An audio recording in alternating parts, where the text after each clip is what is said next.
Bienvenidos sean una vez más a la hora de la familia. Estamos aquí en este programa que Suyapa TV lleva a todas las familias de Honduras para que tengamos familias fuertes, familias sólidas, familias cristianas que puedan realmente aportar a este país serenidad, paz, armonía que tanto necesitamos. Y estamos aquí, como siempre, con doña Ana Lucía Costa de Celaya para hablar, Lucho, y vamos a hablar sobre los padres y los estudios de los hijos. Cómo ayudarle a los hijos en el estudio, que es una de las preocupaciones más grandes que tenemos los padres. Y ojo, incluso a veces uno de los puntos de conflicto en la relación conyugal, porque se aborda de diferente manera la educación de los hijos, ¿no? Y entonces yo creo que es un tema que interesa mucho a los padres de familia y que espero que estén todos muy atentos, escuchando, porque vamos a dar algunas ideas para saber cómo ayudarle a los hijos en el estudio, ¿verdad? Desde que están pues chiquitos, ¿no? Ya porque ahora ya tienen deberes escolares, incluso cuando están en preescolar, pues toda la escuela primaria y secundaria, cuando uno realmente puede influir sobre ellos y poder prestar una ayuda eficaz para que tengan éxito en los estudios, que es un tema importantísimo en la vida de cualquier persona. Sí, creo que lo que tenemos que mantener claro es que no es solamente el contenido de lo que nuestros hijos estudian, es el hábito que se forma de estudiar, de prepararse, de saber tomar notas en clase, de luego repasarlas pues a diario, no cuando uno va a tener el examen, de que uno necesita un lugar propicio para estudiar. Son varios elementos que se conjugan para que un hijo pueda luego, a lo largo de la vida, poder estudiar y hacerlo de manera independiente, porque eso es lo que tenemos que lograr, Roger. Porque hoy en día, a diferencia de unas generaciones atrás, vemos muchas madres que casi que cursan nuevamente primaria o casi que secundaria con los hijos, porque los acompañan todos los días en cada tarea que hacen y hacen los trabajos juntos. No se trata de eso, tenemos que poder que nuestros hijos echen alas en este tema, porque eventualmente lo tendrán que hacer solos. Entonces, que tienen que aprender desde muy pequeños a saber abordar el estudio, que no sea algo, ¿verdad?, como los deberes terribles que uno no quiere enfrentar o que lo deja para última hora en el día, pero que sí lo puedan hacer con tranquilidad, con capacidad, con eficiencia y que lo hagan solos. Ok, ahora vamos a ver, vamos a volver como a una idea original. La educación escolar, que es de lo que vamos a hablar hoy, o sea, que es los estudios de los hijos, ¿no? Desde que están en preescolar hasta que incluso salen de la universidad, vienen siendo un complemento, digamos, a la educación familiar. O sea, realmente como que el norte en la vida, la brújula para no perderse en la vida, uno la adquiere en la familia. Y aunque luego resulta que le dedique un montón de horas al día a lo largo de un montón de años, para prepararse justamente para poder ganar autonomía y para poder, pues se decía, ser alguien en la vida y además poder ganarse, ¿no?, el dinero para poder subsistir, pues eso pasa, ¿no? Y es una estructura escolar que se ha generado hace alrededor de 200 años, hace un par de siglos, pero de ahí realmente lo que forma el fondo de la persona, los valores, las virtudes humanas, donde se aprenden es en la casa, ¿no? Sin duda, es ahí los padres que a través del ejemplo, de la convivencia, de la exigencia, de ese amor con rigor, ¿verdad?, vamos enseñándole a los hijos los valores. Es esa brújula que usted mencionaba, diríamos ahora un GPS, que nos va enseñando por dónde caminar en la vida. Y eso no lo enseña ninguna aula más que el hogar. Eso es, verdad, fundamental. Luego la escuela podrá acompañar, podrá hacer eco. O reforzar incluso. Podrá hacer eco de esos valores como la responsabilidad, como la perseverancia, como la laboriosidad, pero la prudencia, el pudor, o sea, todos los valores se enseñan en casa. Es ahí donde nosotros tenemos que dar esa batalla, esa lucha, dar ese buen ejemplo. Y colaborar con la escuela, así como la escuela colaborará con los padres para educar a esa persona, siempre dentro de un marco de valores y principios. Pero ya no son esas las asignaturas que enseñará el colegio. Claro, claro que sí. Y de alguna manera vamos a ver, así Claro, la educación principal se recibe en casa, los valores, o sea, sobre todo aquello que es permanente. Porque de alguna manera lo que la escuela enseña es transitorio, aunque claro, hay conocimientos que duran toda la vida, Temporal. pero habrá cosas que o dejarán de ser verdaderas a nivel científico o habrán sido superadas, ¿verdad? Piense usted cómo había instituciones educativas hace algunos años que una clase importante era llevar mecanografía, porque era útil, era muy útil saber escribir en una máquina de escribir, ¿no? Pues ahora, pues hay gente que ni siquiera sabe qué es la mecanografía, jamás en su vida han visto una máquina de escribir, ¿verdad? Aunque se han visto un teclado y una computadora. Entonces, eso es transitorio, digamos, aunque en algún momento se ha pensado que es algo que es esencial y fundamental en la vida, ¿no? Pero luego, ser honrado no pasa nunca de moda, ¿verdad? Entonces, de alguna manera también, la educación en la escuela apoya, acompaña, como usted dice, pero además, también en la familia podemos usar esos estudios y ese trabajo que implica los estudios de los hijos para apoyar estos otros valores y el desarrollo de estas otras virtudes humanas que se desarrollan en la casa, porque usted hablaba de, por ejemplo, de perseverancia, ¿no? Y entonces, pues, uno aprovecha los estudios para que el hijo continúe estudiando, aunque esté cansado, aunque no quiera, saque adelante un proyecto, aunque ya haya perdido algo de interés, de modo que se van conjugando, ¿no?, la educación familiar y la educación escolar. Lo que sí es importante que también que tengamos claro es que si hay unos como ámbitos de autonomía, es decir, la familia no se puede meter totalmente en la escuela o la escuela pretender dirigir la vida familiar. Es que yo creo que antes teníamos esa claridad de que cada quien tenía su papel, que el hogar era la primera escuela, ¿verdad? Y que luego ya el colegio, la escuela, el sistema educativo, pues le enseñaba estas otras asignaturas donde los padres no se metían. Y creo que eso lo teníamos muy claro. Hoy en día no estamos como, no tenemos esa certeza, digamos, de cómo funciona, y entonces terminamos metiéndonos uno dentro del otro. ¿A qué me refiero? Que hoy en día vemos papás que en lugar de formar, deforman, por así decirlo, y que cuando la escuela corrige, los papás van, se involucran para exigir que le levanten el castigo, que pueda presentar el trabajo aunque ya haya pasado el término, el plazo, que para denunciar ante las autoridades estatales, algún vejamen. Entonces, qué difícil, porque lo que deberíamos de hacer es cada quien enfocarse en la labor que le compete y hacerlo bien para beneficio de esta persona, de este hijo, de este alumno. Pero cuando queremos meternos en el campo del otro, sobre todo, Roger, sin pensar en el bienestar de esa persona, de ese hijo, entonces lo que estamos haciendo es un flaco favor, un deservicio para las personas. Sí, claro, porque los padres ordinariamente actuamos, o sea, en favor de los hijos por amor, pero un amor a veces, como usted decía, malentendido, porque desautorizar, por ejemplo, a la institución es una trampa, porque la verdad es que sobre todo un niño pequeño o un joven piensa globalmente. Cuando usted ataca la figura de autoridad, está atacando su propia figura.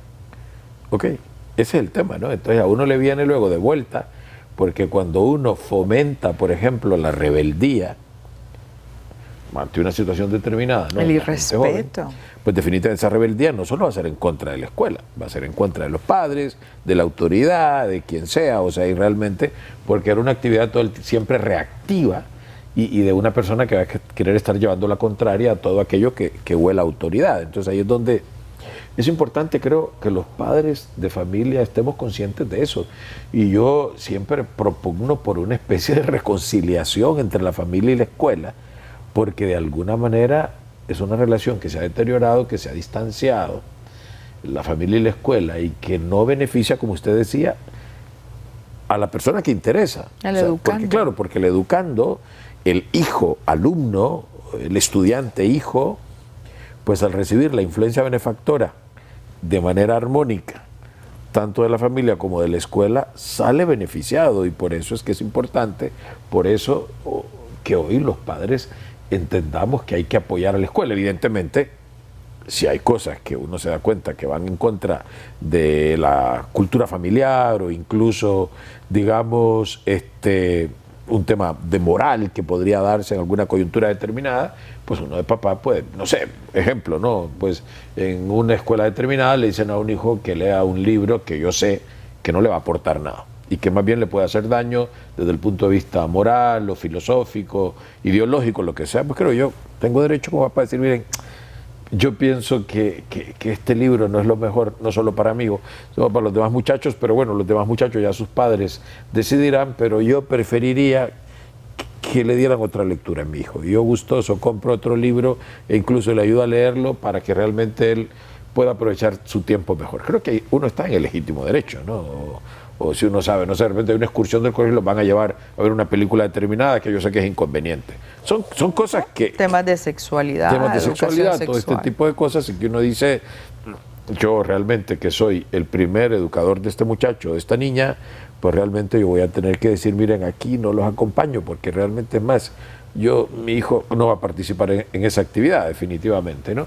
Pero por otro lado, repito, o sea, como dejar que cada quien se desarrolle, como usted decía, que la escuela luego deje que la familia haga lo que haga, porque además quien sabe mejor cómo educar a los hijos va a ser, digo esto sobre todo porque hay estados, hay países en los cuales el Estado se entremete en la educación y decide, por ejemplo, qué van a leer, qué van a estudiar los hijos, y muchas veces con un sesgo ideológico determinado, y entonces los padres de familia ahí tenemos derecho, ¿verdad?, a decir que no, y luego se puede dar el hecho de que hay un padre de familia que no sabe absolutamente nada de educación, de pedagogía, y que pretenda irle a dar clases de pedagogía a los profesores de sus hijos, y ahí es donde realmente empieza el debate. Así es que, bueno, creo que este es un tema que es importantísimo, que tengamos los padres y madres de familia mucha claridad.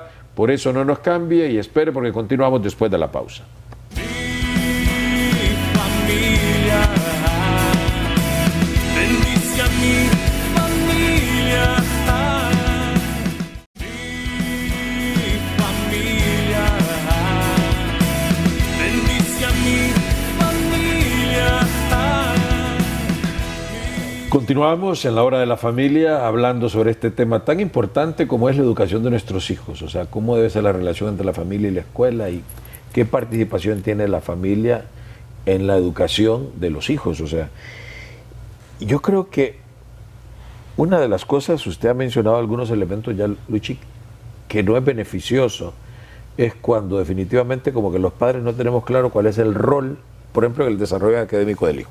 Te he hablado de cosas, por ejemplo, niños, ¿verdad?, que están hiperacompañados,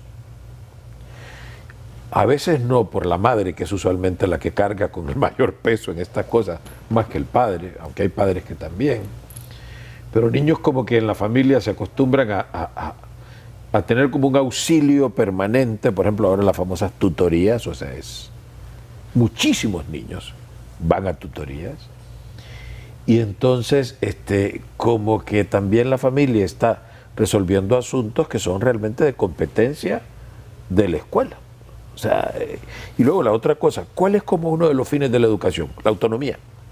O sea, uno de los fines, tanto de la educación familiar como la educación escolar, es la autonomía del individuo.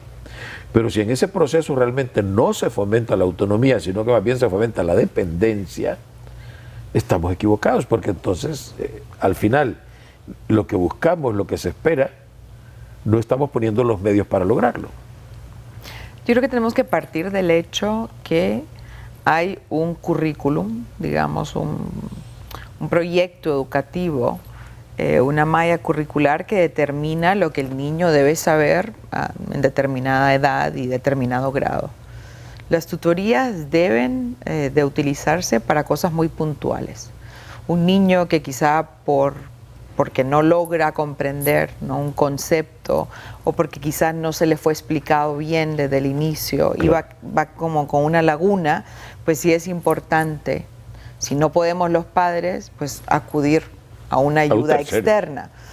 Pero lo que no se puede permitir es un hijo que se acostumbre a hacer tareas con un tutor. Y esto es algo que se ha vuelto muy común en nuestro medio, donde ya el tutor lo que hace es como una especie de padrino, ¿verdad?, que está ahí como acompañándolo, como asistiéndolo. Yo he visto incluso tutores que hacen la tarea de los niños. Entonces, pensar el daño que le estamos haciendo y los padres actuando quizá de buena fe, ¿verdad? Bien intencionados, invirtiendo un montón de dinero, pero paralizando a nuestro hijo en su proceso educativo. Los hijos tienen que poder cumplir con los objetivos. Un niño que necesita tutor para muchas asignaturas, pues debería de ser como una bandera roja de que quizá no está preparado para ese grado. Es algo que tenemos que hablar con los maestros, que quizá lo estamos llevando, ¿verdad? Pero un poco jalado, empujado, y no ese es el tema, no es ese lo que queremos. Entonces pensar, ¿por qué necesita un tutor mi hijo? ¿En qué materias necesita este apoyo? ¿Cuánto tiempo? Hay que ponerle un plazo, ¿no? Exacto, porque no puede ser para todo el año. Sí. Y he visto casos de jóvenes que han tenido tutores prácticamente hasta secundaria, o sea, y algunos años de secundaria incluso. Y que son incapaces de trabajar solos, porque están como en la escuela tienen quien los guíe y luego en la casa tienen también quien los guíe. Aparte que hay un tema ahí de fatiga, de cansancio de parte del muchacho que está prácticamente en 2 escuelas, porque además le explican lo mismo. Entonces es un tema que los padres creo que tenemos que pensar mejor. Y creo que también tener mucho cuidado con esa sensación que se queda en el muchacho de hacer un poco de trabajo y esperar la aprobación de otro, Sí, porque el tutor también va generando eso, es como hago un problema y ya necesito que me digan si está bien o no, y en la vida nadie nos va diciendo si está bien o no, sino que cuando ya vamos cumpliendo con metas y objetivos a lo largo de la vida. Okay. Bueno, la otra cosa que sí es un trabajo de los padres y sobre todo cuando los hijos están pequeños es como proveer unas condiciones físicas básicas, mínimas para el estudio, ¿no es cierto? Sin duda, es primero un lugar donde se pueda estudiar, preferiblemente un escritorio, pero bueno, si no se puede un escritorio, y sobre todo para cada hijo, pues la mesa del comedor que puede funcionar bien. Tiene que ser un lugar pues donde haya buena ventilación, donde esté bien iluminado, donde no se sientan, ¿verdad? Digamos, encerrados, donde además puedan poner sus útiles, sus materiales, sus cartucheras, qué sé yo, su diccionario, sus libros, donde estén sentados correctamente. Hoy en día se estila mucho estudiar en la cama, acostados. Y eso, todos los que hemos hecho algo acostados nos damos cuenta no solamente que termina siendo incómodo, porque ya luego todo duele, pero también uno se queda dormido o uno ya empieza a divagar en otra cosa. Tiene que haber un lugar donde inmediatamente nuestro cerebro lo identifique con ponernos a hacer deberes. También es importante que tengan pues al acceso el borrador, el lápiz, la regla, que no se estén levantando a recogerlo, porque eso también distrae, interrumpe el estudio, donde no haya mucho ruido, donde no haya, el televisor no esté encendido. Hay niños que se ponen a estudiar viendo televisión. Nos han vendido esta idea del multitarea, del multitasking, y nos damos cuenta que somos mucho más eficientes cuando podemos enfocarnos en una tarea específica.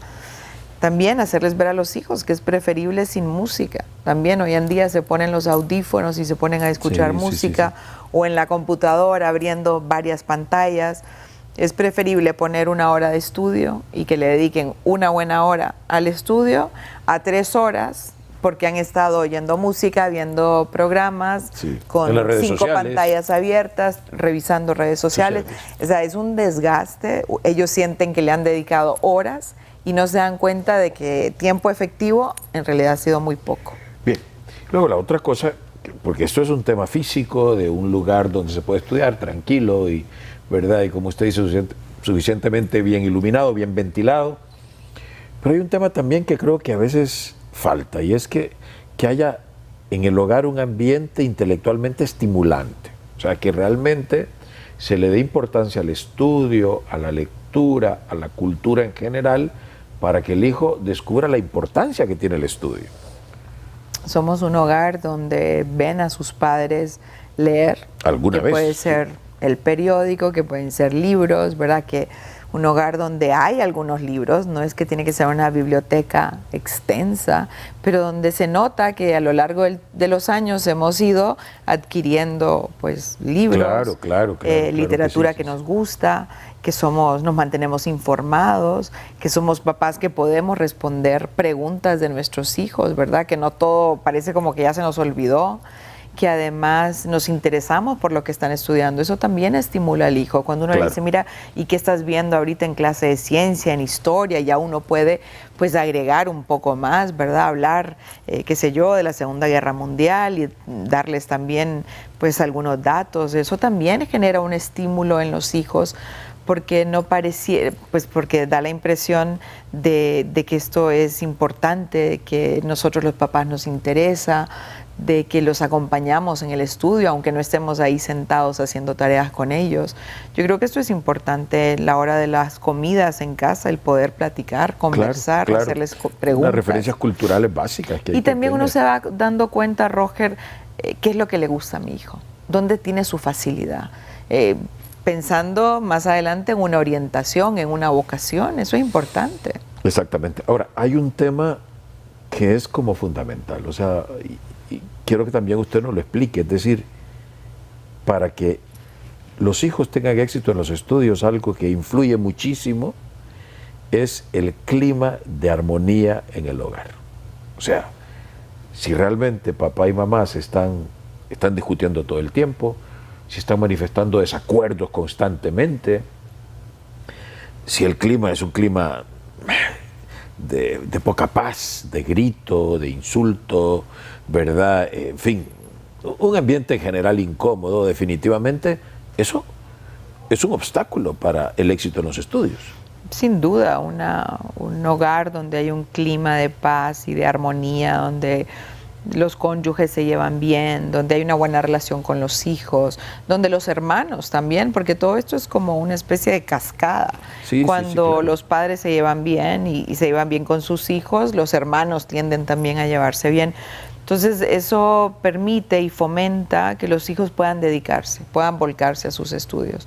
Un hogar donde hay pleitos, donde hay muchos problemas, donde hay discusión, donde hay gritos, donde hay violencia, generalmente lo que hace es que no solamente distrae al hijo, pero claro, también le genera estrés, preocupación. Ansiedad. Aún desde muy pequeños los niños pueden sentir ese malestar, aun cuando los adultos creemos que no les estamos transmitiendo o que no entienden o que todo está como por encima, se ve muy bien. Los hijos saben interpretar las caras, los gestos, los silencios, el rechinado de dientes, claro, que a veces hacemos. Y muchas veces, incluso cuando están muy pequeños, tienden a sentirse culpables, como que de alguna forma ellos tal vez han sido los que han causado el roce, el enojo entre los papás, y eso pues genera aún más esa sensación de ansiedad. Porque si uno está ansioso, si uno está nervioso, si uno está preocupado, uno no tiene cabeza para meterle en los libros. Uno lo puede ver en el trabajo, Roger. Claro, cuando uno va al trabajo preocupado por algo en casa o por algo de la vida personal, pues lo difícil que es concentrarse y trabajar y hacer una buena labor. Y por eso es importante que los padres de familia tomemos en cuenta, o sea, la armonía en la relación de pareja influye también en los estudios de los hijos. Y luego finalmente creo que es importante que tomemos en cuenta que hay una serie como de virtudes humanas que debemos fomentar en casa para que luego repercutan en un mejor estudio. Por ejemplo, el orden. Primero hago tareas, después reviso las redes sociales, la responsabilidad. O sea, esto me toca a mí, esto no voy a desplazar yo la responsabilidad al tutor o a mi mamá o a mi hermana mayor o a quien sea.